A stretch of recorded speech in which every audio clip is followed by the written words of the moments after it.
armed forces cooperate with local authorities to repair houses affected by storms. As storms continues to raise through the country, the military force lent a helping hand to local authorities in repairing homes that were damaged by the strong winds. Low Omicron cases again for Cambodia as lowest daily case numbers since February 3 announced. Cambodia today recorded the 47th consecutive day of the new Omicron surge, but at much lower levels than since the surge began. Dagmao Ko Tom NR21 officially inaugurated. The National Road number 21, stretching over nearly 64 kilometers, connecting the Dagmao roundabout in Dagmao town to the Cambodia-Vietnam border, Krait Om, Long Bin, was put into official use this morning after the construction was completed in 2019. Lull in infections from Cambodia ends with 8 arrivals in Thailand test positive for COVID-19.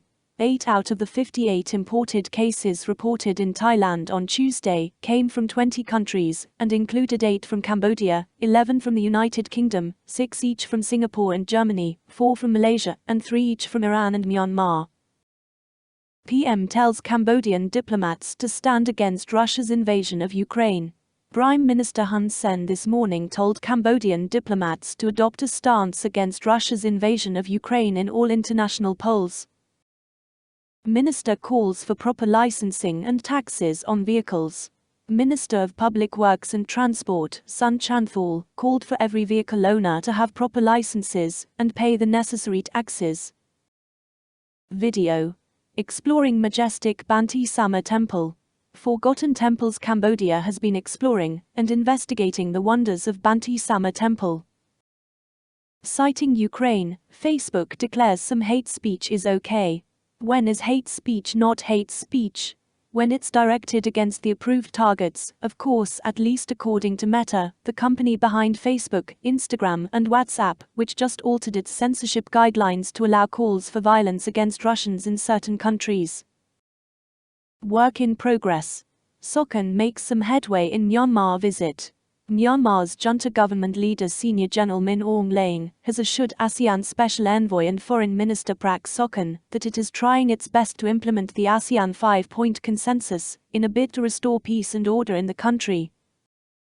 Coconut Club, a hidden gem that offers some chilling time. Realizing the lack of recreational parks and centers in the city of Phnom Penh, the Coconut Club offers a welcome respite to many, especially families with young children, to engage in some family time and fun. Phnom Penh braces for possible flash floods. Phnom Penh could face flash floods if the rainfall is above average in the coming days, as authorities clean and repair the city's sewage system. Blocked sewers have been the main cause of flooding in the city in the past. A fake escape, blood and organs harvesting allegations, and a mere 6 months in prison for Thai con artist. Justice was meted out to a 26-year-old Thai woman who caused disrepute and brought shame to Cambodia with her tall tale of organs and blood harvesting, although it was not enough. Prak Sokhonn, Special Envoy of ASEAN Chair, meets 3 key Myanmar ministers. Prak Sokhonn, Deputy Prime Minister, Minister of Foreign Affairs and International Cooperation of the Kingdom of Cambodia, and Special Envoy of ASEAN Chair, met with 3 Myanmar's ministers in Nay Pyi Taw on March 21, the first day of his 3-day working visit in Myanmar. EV charging stations to be built at petrol stations. The Ministry of Public Works and Transports has discussed with owners of petrol stations to install electric vehicle EV charging stations this year.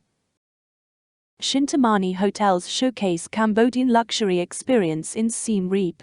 The recent cancellation of the need to show a negative PCR test before arriving in Cambodia, elimination of the requirement for a rapid test upon arrival, and with granting of visas on arrival, Cambodia is leading the region in getting back to normal.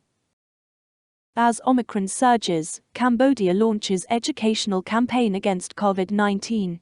Cambodia on Tuesday launched an educational campaign across the country to raise awareness of health protection and vaccination against the COVID-19 pandemic. Honorary consuls in Cambodia tell their MS Westerdom story. Back at the very start of the coronavirus crisis, the cruise ship Westerdom spent days on end crisscrossing the South China Sea. Villagers worried over land acquisition for airport project.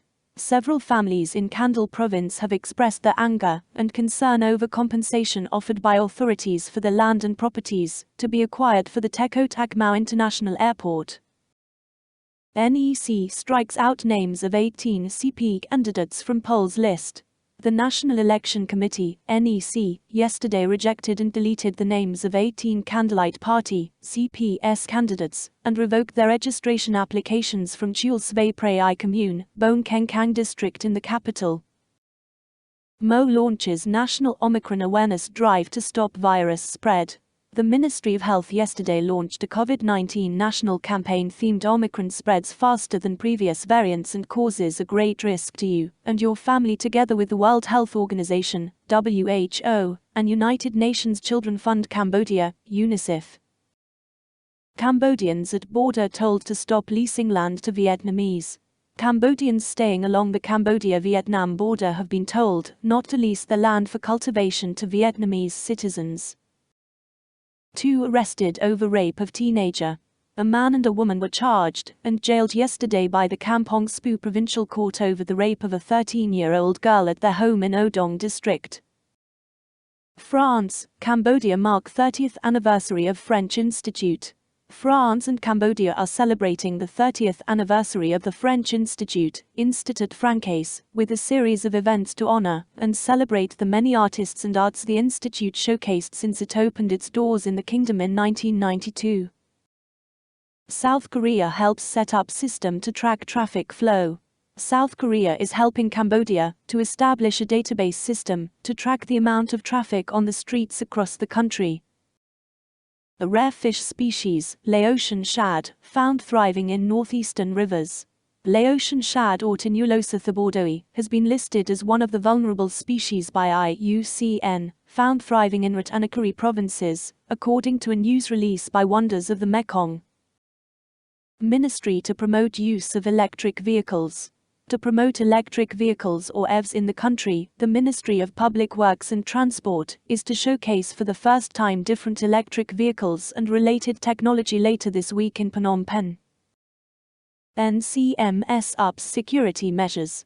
The National Committee for Maritime Security, NCMS, has been told to fight against all forms of terrorism and crime that happens on Cambodian waters to safeguard the country and its people. Australia asked to help safely neutralise seized drug-producing chemicals. Minister of Interior Sar Keng yesterday urged the National Police to ask Australia for help in destroying more than 300 tons of seized chemicals that can be used to manufacture synthetic drugs. Cambodia and Pakistan seek to strengthen bilateral ties. The government has asked Pakistan to provide more scholarships to Cambodian students, while Pakistan urged Cambodia to open a resident mission in Islamabad. Cambodia marks Forest Day with tree planting. The kingdom yesterday celebrated the International Day of Forests with tree planting by students, teachers, local authority representatives, government officials and the UN Food and Agriculture Organization.